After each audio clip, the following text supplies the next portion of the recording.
সকলকে জানাই good morning. কেমন আছো সবাই? আশা করি সবাই ভালো আছো, সুস্থ আছো। নতুন দিনে নতুন সকালের সাথে আরও একটি ভিডিও নিয়ে চলে এসেছি তোমাদের কাছে। ফাইনালি দেখতে দেখতে সেই দিনটা চলে এলো। আমি তো ভীষণ খুশি।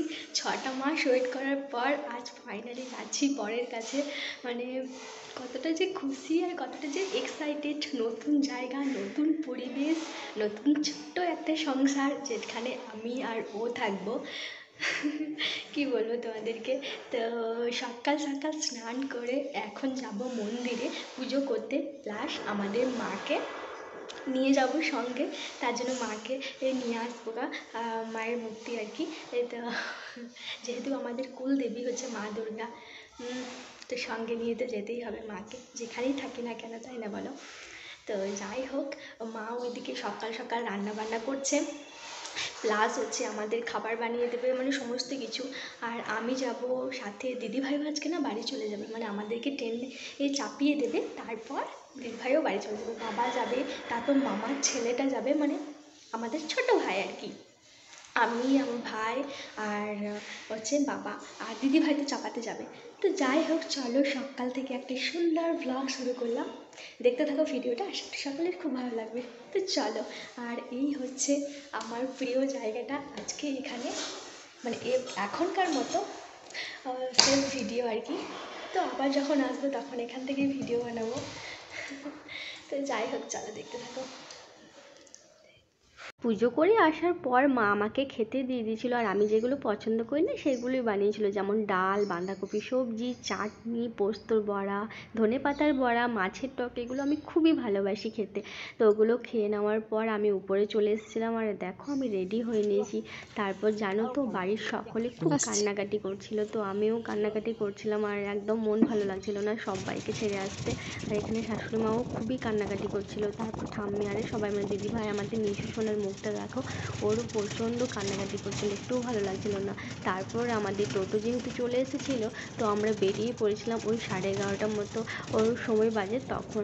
আর আমাদের বাড়ি থেকে পাণ্ডবেশ্বর আসতে 1 ঘন্টায় লেগে যায়, তো আমরা 12:30 ওই টাইম করে চলে এসেছিলাম পাণ্ডবেশ্বর স্টেশনে। আমাদের ট্রেনটা ছিল 2টোর সময় করে, তো আমরা অনেকক্ষণ আগেই পৌঁছে গেছিলাম। আর ওখানে আসার পর আমরা কিছুক্ষণ বসেছিলাম, তারপর মামা ভাই এলো, তাদের সাথে একটু কথা বললাম, আর আমরা একটা দোকানে গিয়ে না স্প্রাইট কিনেছিলাম, তো আমাদের সোনামাকেও একটা কিনে দিলাম, আমিও খেলাম। তারপর আমাদের স্টেশনের ভিতরে টিকিট কেটে তারপর চলে আমাদের খুব কাঁদছে জানো। আমরা এখন স্টেশনে চলে এসেছি। দিদিভাইও কাঁদছিল, কথা বলতে আর ইচ্ছে করছে না, তাও বলছি আর কি। মানে সবার প্রচণ্ডই মন খারাপ, প্রচণ্ডই, সাথে আমারও। তো যাই হোক, চলো দেখতে থাকো। আর ওই দিকে বাবা, তারপর মাম্মা, ভাই চলে এসেছে, মানে লাগেজগুলো নিয়ে আসছে আর কি। আর এইদিকে আমাদের বাবু সোনা, ও একটু আগে স্প্রাইট কিনে দিলাম ওকে, সাথে আমরাও একটা নিলাম, খেলাম। তারপর ও এখন ললিপপ খাচ্ছে, আর আমাদেরকে চাপিয়ে তারপর দিদিভাই আরে বাড়ি যাবে। তো যাই হোক, চলো দেখতে থাকো। কিছু বলো সোনা?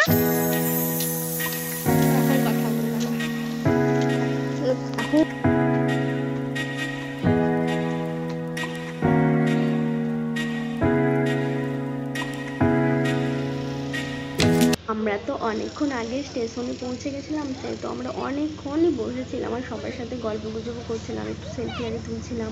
আর ওইদিকে বরমশাই বারবার ফোন করে কথা বলছিল যাতে আমার মন না খারাপ করে। আর সত্যি কথা এই হাসির আড়ালে প্রচণ্ড পরিমাণ কান্নাকাটি করেছি। আর দিদিভাই ওখানে ক্যাপচার করছিল, আমি বুঝতেই পারিনি। আর সত্যি কথা বলতে সবাইকে ছেড়ে আসতে না সত্যি খুবই মন খারাপ করছিল।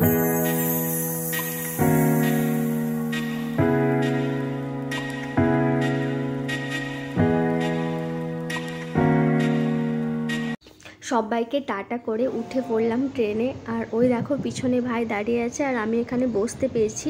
তো আমি এখানে বসেছিলাম, আর কান্নাকাটি করার পর আমার চোখে মুখের অবস্থা দেখো।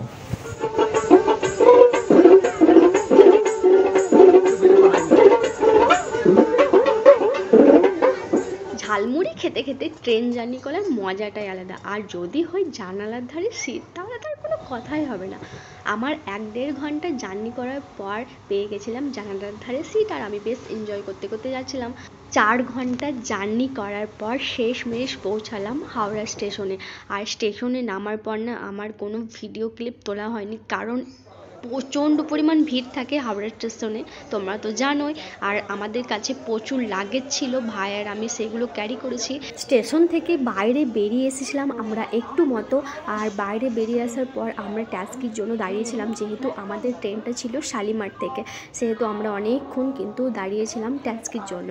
আর কিছু কিছু ট্যাক্সিওয়ালা বলছিল যে অনেকটা রেঞ্জ, মানে তোমার 800-900 এরকম টাকা করে রেঞ্জ বলছিল, বাট আমরা 400 টাকায় আমাদের গাড়িটা বুক করেছিলাম।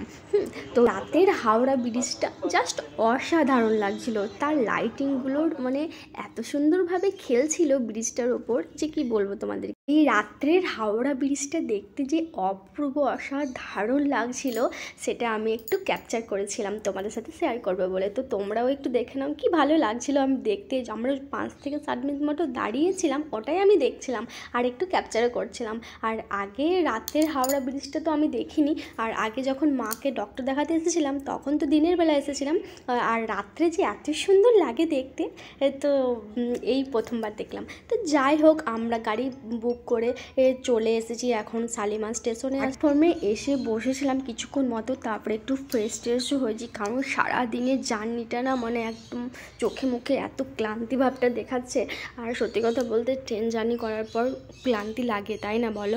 আমরা যারা ট্রেন জার্নি করেছি তারা অবশ্যই জানো। আর আমি এই ফার্স্ট টাইম এত দূর এসছি বা যাবো আমরা জার্নি করে। তো এখন বাজে ঘড়িতে 11টা মতো, আর এই যে আমাদের ট্রেন ঢুকছে। তো তারপর আমরা ট্রেনে উঠে সমস্ত কিছু লাগেজ টাগেজ সমস্ত কিছু ঠিকঠাক করে, তারপর আমাদের কোথায় সিট ছিল সব কিছু কনফার্ম করে আমরা কিন্তু এখন বসে পড়েছি খেতে, কারণ সারাদিন কিন্তু সেরকমভাবে কিছু খাওয়াও হয়নি। যা ওই টুকিটাকির মধ্যেই খেয়েছি আমরা ট্রেনে। যখন আমরা আমাদের বাড়ি থেকে আসছিলাম হাওড়া স্টেশন অবধি, তখন ওই টুকিটাকি খাওয়া দাওয়া হয়েছে, তো বাড়ি খাবার খাওয়া হয়নি। তো আমরা ট্রেনে উঠে এখন খেতে শুরু করে দিয়েছি। মামার বাড়ি থেকে দিয়েছিল মিষ্টি, আলু ভাজা, লুচি সমস্ত কিছু, আর আমাদের বাড়ি থেকে শুকনো খাবার মানে যেমন চিড়ে ভাজা, কেক, বিস্কিট, মানে আরও অনেক কিছু যে শুকনো খাবারগুলো পাওয়া যায় সেগুলো সমস্ত কিছু দিয়েছিল। তো আমি এখন খাওয়া দাওয়া সেরে উঠে পড়েছি আমার নিজের সিটে, মানে আমার আপারের সিট ছিল। তো যাই হোক, চলো এই ব্লগটা এ পর্যন্তই।